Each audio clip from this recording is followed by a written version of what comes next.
It's going to be the last run of the week for Nightfalls. It's going to be on a Hunter doing the 1330 Master difficulty for the S.A.B.E.R strike. This video is going to be showing you a couple of things, so how to get the Platinum rank, the 100k Pinnacle reward, and getting the Shadow Price auto rifle.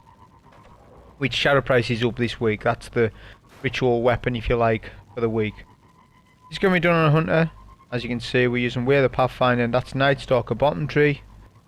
With Wormhusk crown because Attrition is on, as you saw, so that means your health regen is impaired, and when you're in cover you need your bit of health regen, and Wormhusk crown helps with that. That's the reason why we've got it on. I highly recommend putting that on. Even though it's not the best Nightstalker loadout, it is for this. 6 Coyote would be better, but Attrition is on, so you want to be using Wormhusk. We're also using, in terms of mods, we've got a basic high energy fire shield break charge. For resistance mods we've got solar damage resistance and concussive dampener, and the rest are just mainly weapon perks, ammo perks, stuff like that. Passive guard, which is very important, which I'll go into when we're actually doing more things with it. But the first part you want to do with the capture point is hide behind the structure itself to get 20% for free. Then you can start clearing all the ads. You don't want to be capturing any more than 30, because at 30 that's when the champion spawns in and stuff. So you want to take each ad phase as it sort of comes. You also want to take out the turrets on the ships a little bit sooner than I did. I just done that because I was confident enough with the run itself. The first thing that you should be doing, snipe the turrets down, which, because Adored has a weapon on it, does increase damage to vehicles, and the skiff is classed as a vehicle. So it's just better that way. And also, because Attrition's on, you're rewarded for playing aggressive, as you can see. So that's why I am using my sword more than I probably would in most runs. But the swords are that important because we've got double anti-barrier on, so we've doubled up on that. So even if we did run out of sword, we've still got our sniper to deal with the champions. With this first bit, there's only 3 champions in total. One overload at 30%, an anti-barrier champion at 50%, and another overload champion at 80%. Now, the ads are also dictated by the percentage of how much you capture. If you're not confident with this bit, because you don't need to speedrun Master, Masters are a good score and you don't need to be rushing it. Just capture 5% or 10% at a time and deal with the ads outside of the circle. You're not timed, not a time gate to get the selling time. In D1 it was, the structure itself would just blow up after 3 or 4 minutes. So you're not time gated that way. When you get step back on the circle, you get 2 skiffs that spawn behind you. Again, you want to prioritize the turret ships and shooting the turrets off. You won't get damage numbers, but as long as you're hitting them, they will eventually explode. The turret ships do have range drop off, so they can't hit you from at a distance. On this first spawn as well, you get 3 snipers, so be careful of them and try not to push it too much, as they were pushing me there. We're going to be straight away, get a dodge to get our smoke back, which is Gambler's dodge. That's what we're using. That's why we're on the Pathfinder. We could have done it on top tree Nightstalker, definitely, but I think this is just a better invis build overall. There's more invisibility with this one for sure. We're doing a tether here premature, as I thought that I was wanting to do this for the champion, but that was fine. The best thing to do here is anyway is just to clear out as many ads as you can before the anti-barrier champion spawns up, because when the anti-barrier champion spawns in, he's going to make all the ads immune. Obviously, tethers and supers can bypass anti-barrier champions tethers, or any servitor tethers. That's what my initial plan was with it, but still fine.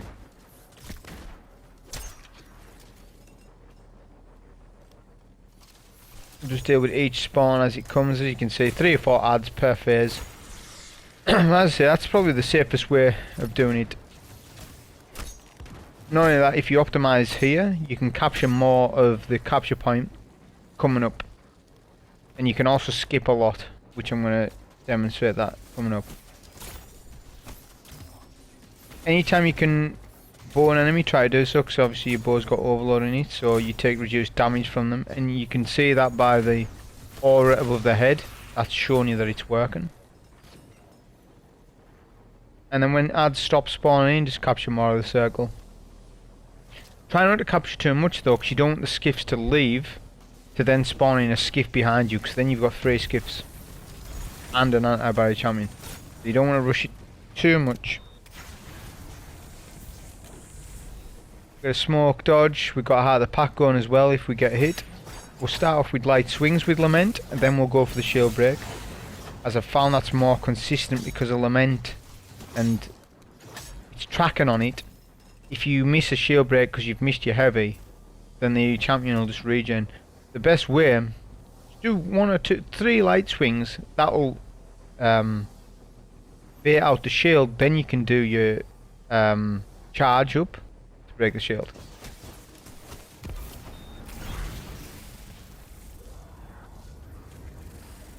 Take out the remaining adds. A lot of orange bars in this, which is why I've got Major Spec on the bow, because Major Spec works on the champions and it works on a lot of orange bars. So that's why we've got the Major Spec there. And you want to put backup mag in your Adored and put the roll on triple tap Vorpal Weapon with a backup mag, and that way you can get a lot of crits. So just stand on the circle for as long as you can without getting hit. You could take the turrets out there, but I chose not to. I was thinking about it. But you don't really need to do that. Should be around about 80%. Just try and bait out as much capture point as you can. But once a champion comes onto you, you need to do an invis. Do your invis dodge, that's your first one. And just keep moving around the moving around the map. Anywhere you do a smoke, you need to move somewhere else. Because even though you're invis, the enemy will shoot where your last location was, visible location. Concussive Dampener will help out here a lot. And when you capture the point, all adds despawn, but the champion doesn't, which means you can still get platinum rank while skipping all those adds, and you certainly don't need them for score, so you may as well, because it's just a time waste at that point. And then you've just got you and a overload to take out. Take them out at your leisure. Just use Lament on that. Our sword armor was pretty low, but sword armor finder will help out through the run. We've also got sniper rifle finders on as well, which will also help out. So that's the first part done, which is probably the longest part of the whole thing. If it wasn't for attrition, I could have went 6 coyote and skipped the whole thing and just killed champions. But as I said, with attrition, Wormhusk helps out for other parts of the run. Not just about the start encounter, it's about the whole thing. You've got to consider the whole run. As soon as you open the door, you want to take out the 4 exploded shanks and then back up. At that point, you'll have a lot of snipers aiming at you. Then you want to get a smoke, invis, and you want to retreat. Should I say go to this location over here.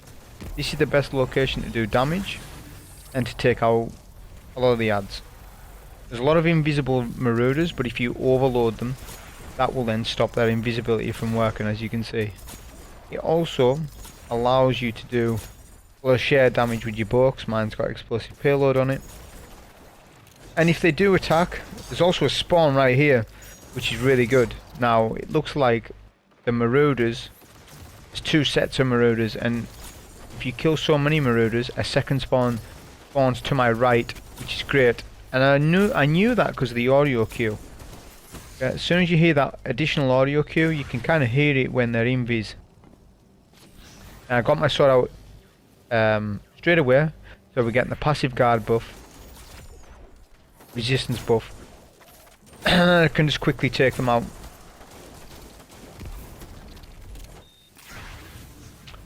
Here's another marauder that was random, just the one. I'm not 100% on the spawns on this. I haven't done this Nightfall enough to know, you know, everything to the smallest detail. When all marauders are down, you want to look over to the backside of the map, which will be 2 champions, an anti-barrier and a overload. This presents a problem because there's two snipers with the anti-barrier. So what we're going to do is do a tether, try to get them, which I didn't, which was unfortunate. So, but they are suppressed, the tethers, not the tethers, the snipers. That was fine. It gave me that enough time just to take out the anti-barrier champion. As soon as we do that, invisible straight away. You're more likely to get an attrition orb as well off a champion than any other ad, or so it seems. I can't confirm that for 100%, but I would assume it works a little bit like Warmind cells, where a Warmind cell you're guaranteed off an ultra champion or a yellow bar, but on a red bar it's based on amount of kills, and it's probably the same. It might be RNG, but it just seems that way from when I've been playing this Nightfall. When you take out the anti-barrier champion, even though there's an overload up, there'll be a spawn dictated by that anti-barrier champion where there'll be 4 snipers. You need to back up immediately, because if all of them hit you at once, it's a wipe. Take out the 4 snipers, then you can individually take out one of the champs. You want to isolate them both. You don't want them both together, which they do separate up. It's not too difficult to do that. Now, solar damage resistance, now you can see why we've got that on. I would have died if I didn't have that on right there. I'm a bit too close to this champ, so I wouldn't recommend taking him from here. I believe I end up changing my angle, but try to take him from a longer range. You're less likely to get hit from their solar attack. The solar ones are more deadly than the arc ones. There's 2 different types of overlords. There's the ones that just do the arc damage, which are fine, but the solar ones are more threatening because solar damage is increased. That's the only reason. They've basically got a load of wolves. That's what you've got to think of it like. You can also use your sniper as well. It's got Vorpal on it, very good on overloads. You can do 2 or 3 shots, then switch back to your bow. As long as you're regularly overloading them, you can kill them with a bow alone, and that's why we've got the explosive payload on that type of bow. When you take this fuse out, you've got 4 exploded shanks spawning with 2 snipers at the back, 2 sniper shanks. Stay behind a pillar so that the sniper shanks don't get you. Then you can go invis, get a grenade kill, or a grenade on a lot of those marauders, and then you can retreat to this area again.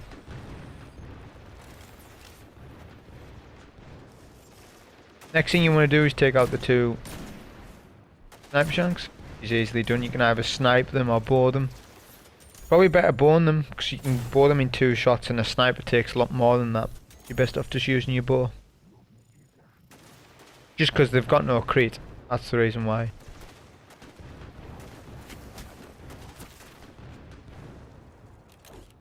So there's 2 overloads out there, because we've got an additional overload that's spawned in, and the no, these are 2 fresh overloads, I believe. Well, we took 1 out. No, there's 2. Sorry, there's 2 out there right now. But you want to take out the marauders first before you even sort of contend with the overloads. A good place for the overloads is near these stairs here, because you can head glitch them. We're going to get our Heart of the Pack buff first, though. Obviously, we're not like a warlock where we can just sit in a rift. If you get your Heart of the Pack first, then start to contend with the champions, you're going to get that additional resistance. It just makes it easier. Now you need to make the decision of what ammo you're going to use for that champ. Are you going to use sniper? Are you going to use a grenade? Are you going to use your sword? I'm lowish on heavy, lower than what I'd like to be. So I decided to take one of the champs with the sword, and the other one with sniper, nade and bow. But I could have sniped and naded them both. It's one of those things, but you've got to manage your ammo. Don't just go nuts on the sword. I mean, it is fine because you have doubled up on the anti-barrier, but sometimes Lament is way better than a sniper if you want to push an overload at a critical time. With the Relic Stage, you want to take out the 2 snipers first. Obviously there's 2 arc bolts that come at you. Left and right, left and right. They're the same pattern all the time. Doesn't change. But if they hit you, if they directly hit you, you will burn out from that and die. Especially if you're really low in power. I mean, I'm 1328, so I'm at power just about. 2 power levels doesn't really matter. 5 power levels, yeah, it matters. 10 power levels, yeah, you're going to see a difference. But 2, not so much. If you're like 1320, you can still do it. It'll take you longer. You'll just have to be more cautious. It'll probably take you 40-50 minutes. That's just what it'll be. I wouldn't recommend doing it like that though. You're best off just leveling up first. There's no need to be farming masters right now because there's double loot on legend as well. Okay, you can just farm it on legend like I done on the Titan, and you can still get plenty of loot from that difficulty. When you get to 1325, something like that, then start thinking, okay, we'll start doing some master solos. Unless you're doing it in a team. If you're doing it in a team, it's totally different. With this phase, what just happened there to me is the relic is on a timer. It's basically like an arc fuse. Now it doesn't tell you in game when that is gonna run out. It tells you by the audio of it, which I'd learned on the run. I didn't realise it would just run out so fast, but it did. So just bear in mind when you're picking it up, dropping it, picking it up, dropping it. Just be cautious of making sure you're picking it up. So get 1 kill, pick it back up, because when it goes, that means you've got to go and do this all again. And the shanks are dictated, and they are infinite spawn right now. For those who want to farm score and stuff, you can actually just infinitely farm shanks. Thing is, that's no good for the run that we're doing right now. We need to get on and move on with it. The best thing to do is do an invis. Try and get a well on the floor like that, which is easy done because the shank spawns right there. And then dunk the orb. Get a dodge before the ads disappear, because you need your smoke for the next room. To make this room easier, you need it. And that's pretty much the relic part done easy enough. With this room, you want to do a smoke straight away, get a dodge. Done the champion, the overload. Because of passive guard, you will survive it. providing you're at a good power level. Once champion's killed, smoke, dodge and retreat. That just has saved you so much, because the ads in this room work like a lot of other rooms, a lot of other strikes in Destiny, where you'll get an additional wave of ads once a set amount of ads are killed in the room. But you'll also get additional champions. So once all ads are killed in this area, and that does not include the overload, you'll get an anti-barrier. And the anti-barrier will shield the overload, making it harder to deal with the anti-barrier at sort of the same time. So you've saved a lot of time by doing it. We're going to do a tether right here to take down the anti-barrier, because the anti-barrier is such a big problem in that room. But again, if you can melt that anti-barrier down straight away, makes things easier. Also, any ammo that's dropped in the previous room, you can pick up. Sword ammo, sniper, whatever it might be. And at this point, this room's really easy at that right now.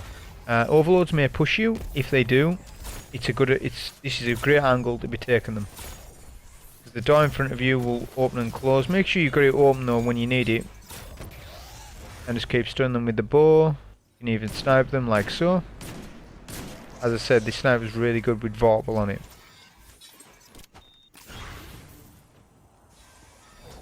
A smoke dodge just to scour the room, just to see how many ads were left alive. Because there was sniper shanks that spawned in, but I wasn't sure how many I killed, if there was any still left alive. Another thing that happens with this room is, for every overload champion that's killed, or if damage is dealt to one, you get 3 wretches, and they catch you off guard, because you could be just wanting to bow a champ, or even snipe, and next thing you know, they've got 3 wretches on you, which could screw a run up. So you want to be careful of that. If you saw them, you're safer for sure, because you're bursting them down. But as I said, my sword ammo wasn't the best, which I knew I would get some drops. I think there's some drops at the back end of the map, and we want a bit more sword ammo coming up. As you can see, the 3 wretches, so they sort of screwed my timing. I get a stun here though. and manage to keep the champion low. Another thing that you could do is when you stun a champion, use Lament but only light swing it, don't do any heavies.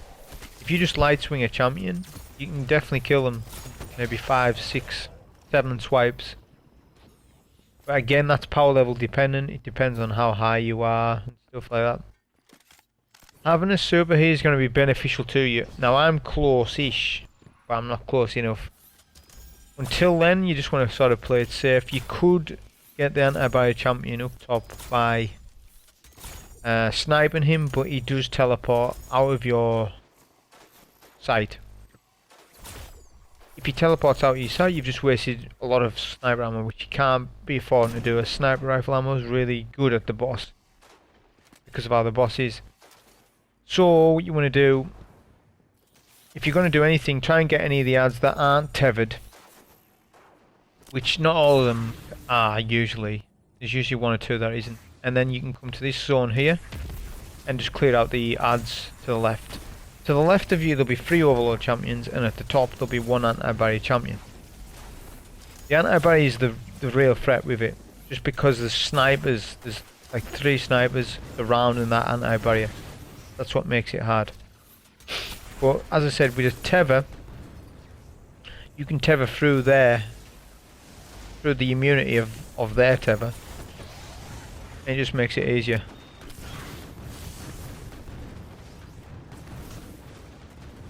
Always be cautious of your health, any nades as well, stuff like that.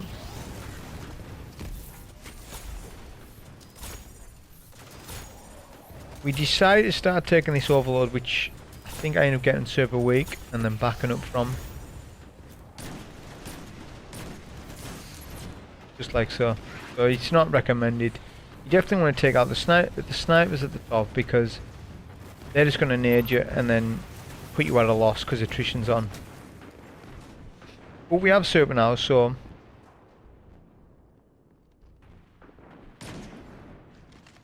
okay, reload, see if we can get any of these snipers. There's 1 there, not tethered. Probably the most annoying part of the whole Nightfall itself. It's not annoying, I suppose it's a good mechanic, all in all, but probably the hardest. Not so much the overloads, the anti-barriers. Once you've done your tethers, you want to get out your Lament, for sure, and get your shield breaks. Like so, as I discussed earlier in the video, because they're sort of a floating target, the targeting of Lament is kind of weird. Not so much on the light swings, but more so the heavy. That's why I always say, probably best just doing 3 light swings that are not charged. Then break the shield. Not doing the heavy attacks and the charge attacks from the start. This is a good location to be stunning champions. As you can see, I can stun all 3 champions with just the bow. That's because of explosive payload. This wouldn't work the same with a standard bow. Say it was Point of the Stag, which is a very good bow, but it doesn't have explosive payload on it. It wouldn't be stunning. It might stun 2 of them back to back, but it wouldn't stun 3 like that. So that's just showing you the utility of the bow. It enables me to save on ammo. You know, so it's ammo efficient. The bow is the only thing you need to kill the overlord. Therefore, you know, you're saving a lot of ammo. Obviously though, we're not going to kill every champ like that. We're just going to pick and choose when we do, depending on when our ammo is low or whether we get a brick. But when it's down to 1 overload, you can definitely sword at that point. You could probably sword at 2, definitely not 3, because then you are pushing it at that point. But passive guard is very strong, and there's a lot of things you can get away with when using it. Which is kind of interesting to me, because they nerf swords. They nerf swords, but they then put passive guard as if to say, yeah, we've nerfed swords, but they're still a very useful weapon. And they are. They're still more useful than rockets. Now this was interesting, but that could have killed me there. I've seen a couple of people die coming down this boss. The physics coming into the room is weird. Just be careful. Have your sword out And the best thing you can do is either swipe away from a wall or just guard if anything weird happens. But yeah, it's like they've nerfed swords, but they've also made it disrupt and blade, passive guard. They've nerfed swords but give us a sword season. It's just really strange to me. Rockets are very, very good. Amazing, but it's that thing, if you don't have a good rocket with field prep and stuff, then your ammo is just gonna be, it's not gonna be there. You need to pair it with something to make that ammo go further. And that's the thing with a sword. You can deal with adds, you can deal with a boss, you can deal with champions, you can deal with a lot, and passive guard of course for the damage. This is the location where you're going to be doing all your DBS. If you stagger the boss enough like so, he won't snipe you. But if he does snipe you, he will get you near to one shot. He might even one shot without solar damage resistance. I don't know because I haven't tried it without. But as you saw the snipe there, I think almost he definitely would one shot. So you've got to be careful.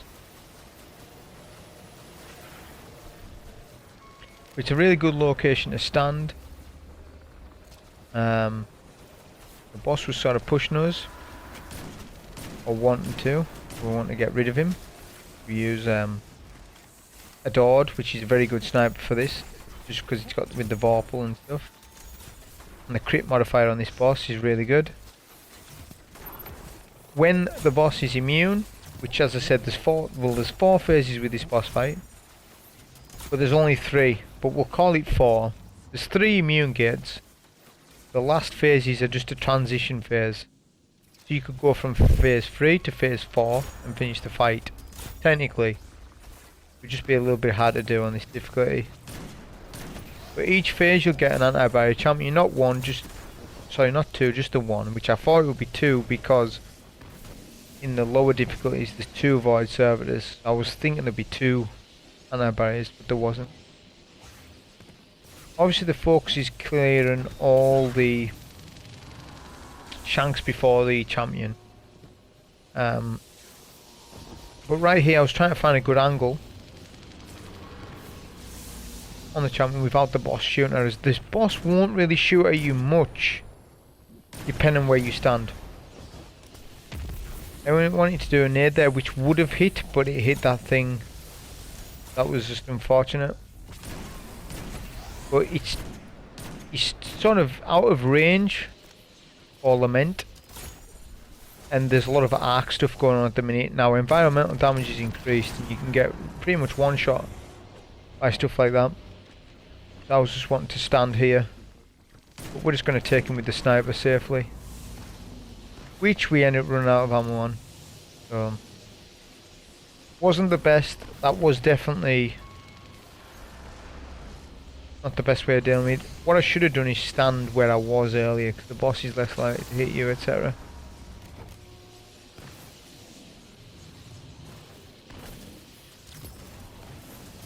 And we're also out of sniper ammo, so we're going to get some. We're going to pick up any ammo drops that we can. And we're going to take him out from back here instead. Which, as you can see now, the boss isn't shooting at us. So it's definitely better back here, 100%. Just the crit spot on these servitors, that's just a little bit weird for me. They seem to, as you stun them, their eye isn't like one fixed location. It'll look up, and then sometimes it'll look to the left. Not the best. We used Lament on the champion in the end, when he was sort of safer to do so. And we get a dodge invis, get to our location. Now we're going to do tether. Advise just using your tether on one of the phases just to speed up DBS. And you may as well, it's there to use, and you don't really want to use, you don't need the tether for adds so much. More for damage.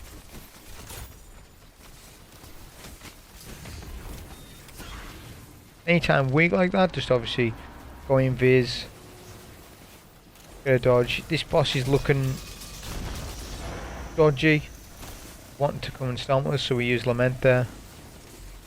as a safety measure. At this point, we're going to focus the shanks. So on this particular phase, which we'll call the third phase, there's 2 exploded shanks. You must get them immediately. Then look up to your top right and get the 2 snipers. If you optimize that little segment there, it means 2 things. It means the champion will not tether the snipers because you've already taken them. And also the exploders are down and they won't push you. If the champion tethers the 2 snipers, then the run is going to be way harder then, because then you've got to contend with immune snipers, the champion and all the shanks. And you've only got 1 dodge every 11 seconds. So good luck with that. So you've got to make sure you spawn kill the 2 snipers and the 2 exploders. Once you do that, you're good to go. You're safe at that point.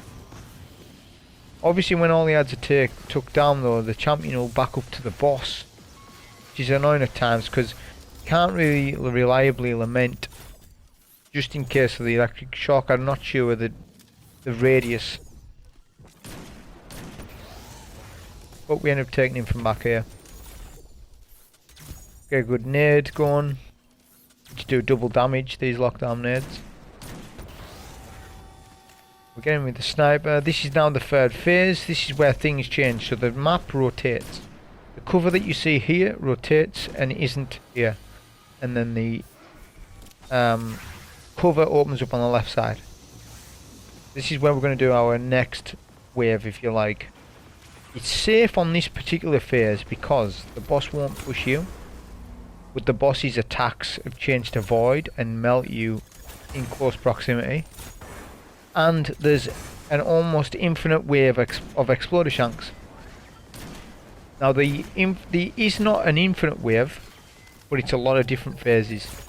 It doesn't seem to be based on health. They just keep to be coming and coming and coming. That's fine because we need a super anyways. We're sort of farming for a tether for the final phase, with the final phase being the most threatening due to snipers spawning and stuff like that. And the boss sort of goes into a chase mode, chasing you down. And if the boss does come in proximity with you, then it can be a wipe if you know if you're not prepared for it. We're going to get the boss to below or just above a quarter of his HP. And at that point we're just going to keep clearing the shanks. We haven't even got a tether anyways to start. That's fine. But what you'll see is, it'll say in the left hand corner, the boss summons an extra spawn. It'll keep saying that over and over, to the point where there's no more exploder shanks. So they do stop eventually. The thing with this is, if you break the boss below a quarter while exploder shanks are alive, you've got the exploder shanks to deal with, you've got snipers to deal with, and you've got the boss. And you're at a tether. And it's not the tankiest of supers, you know, because you're in and out of tethering. So that can make it difficult. That's why you want to take out this wave of adds. And Lament's not the best on this particular phase, just because of how much damage you take with the environmental damage being increased. Anytime you need to do an ammo run as well, of course you can do that. We're full on ammo and stuff. The Lament's really good for the whole run until you get to here. It's not the best. Again, the boss is a floating target, so Lament doesn't really track him as much as you'd like. And it's not really worth it risking the run. So we break the boss to below a quarter, just keep sniping as much as you can and then go into your tether. Once the boss gets close, sort of back up, jump in the air and just finish the boss off with a tether. The boss was literally one shot, so we just charged Lament and then done a heavy. And that then avoids all the snipers, it avoids exploder shanks. It just means that last phase isn't so difficult, which can be the most difficult part if you're not prepared for it. But that was the run on the Hunter. Hope you enjoyed, thank you.